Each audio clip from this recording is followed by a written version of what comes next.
Hey, salut à tous et bienvenue dans 30 jours pour apprendre Photoshop. Précédemment, dans le jour numéro 4, nous avons vu l'utilisation des outils. Donc passons au jour 5, aujourd'hui, où nous allons voir l'utilisation de la palette. Donc un peu, en gros, quelques petites notions sur la palette.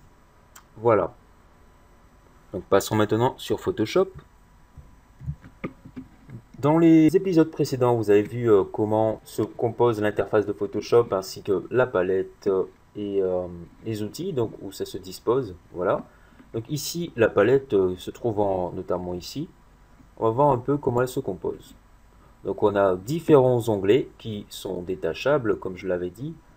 Donc comme ceci, détachable et extensible. Donc on peut déplacer divers groupes, réduire, modifier et tout. Donc on a différents onglets. Ici, navigation, réglage, couleur, nuancier, style et autres. Donc les positionner comme on veut, comme ceci. Donc également aussi détacher certaines parties. Donc tout ceci se composant en groupe. Voilà. Donc on avait vu un peu tout ce qu'il fallait faire et tout. Donc comment ajouter un nouveau groupe ici. Donc en allant dans l'onglet fenêtre. Donc ici on va dire que c'est une petite remise à niveau. Donc les propriétés se trouvant ici. Et qu'est-ce qu'on n'avait pas vu? On n'avait pas vu également certaines fonctions donc, qui concernaient les formes avec travaillant avec les pinceaux et les broches, enfin les pinceaux et toute autre chose. Donc ce qu'on a vu précédemment, c'est les outils et donc les broches ici présentes travaillent notamment avec la palette, donc notamment avec ces outils, donc les outils formes. Je vous fais un exemple ici. Je vais choisir cette forme, donc ça me prend des formes différentes. Là c'est une broche. Ouais. Je peux également changer la taille. Ici j'ai la possibilité de changer l'angle, d'augmenter le pas. Donc le pas correspond à l'espacement. D'ajouter, de texturiser un peu tout ça, donc en ajoutant une texture à ma forme. D'ajouter un petit effet dynamique, donc une variation sur l'arrondi et tout ceci, variation sur l'angle. On va varier un peu l'angle et tout dynamiser si j'ajoute des couleurs ou autres, faire des variations sur les teintes, des formes doubles, etc. Donc notamment on va prendre, on va peut-être prendre ça pour tester, ouais, ça peut être sympa. Voilà.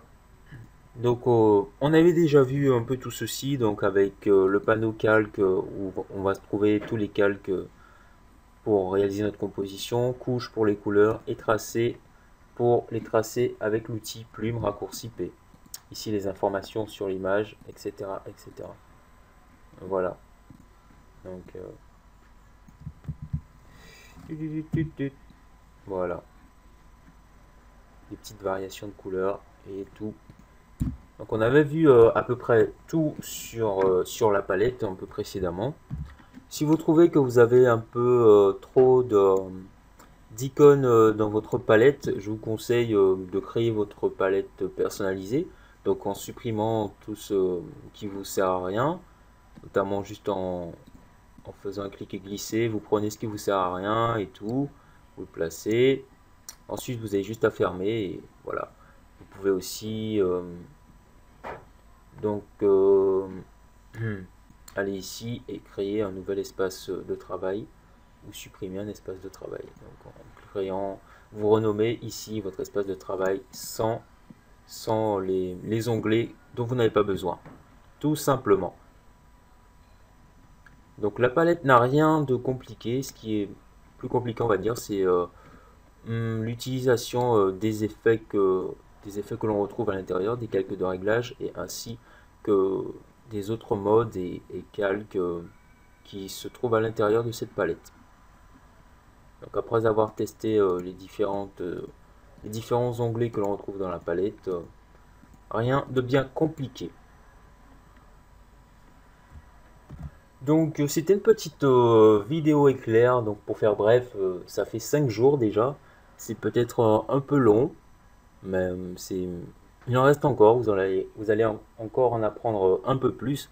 Donc c'était un peu l'interface de la palette. Donc il n'y a pas grand chose à dire puisque je l'avais dit précédemment. Euh, voilà, c'est la palette, il n'y a pas grand chose à dire. On verra par la suite dans le jour numéro 6, c'est ça, ouais. Jour numéro 6, les calques. Donc qu'est-ce qu'un calque, comment créer un nouveau calque et les modes de fusion, les calques et tout. Donc c'est assez important quand on débute sous Photoshop de comprendre le principe de calque. Donc je vous invite à revoir un peu la palette, à réorganiser votre palette en fonction de ce dont vous avez besoin pour gagner un peu de temps, au niveau du chargement de Photoshop aussi, et pour aérer un peu votre palette et tout. Donc laissez des commentaires, partagez si ça vous fait plaisir et tout, expliquez pourquoi vous n'avez pas aimé aussi, voilà. Et on se retrouve dans le jour numéro 6, dans 30 jours, pour apprendre Photoshop. Restez connectés et peace out.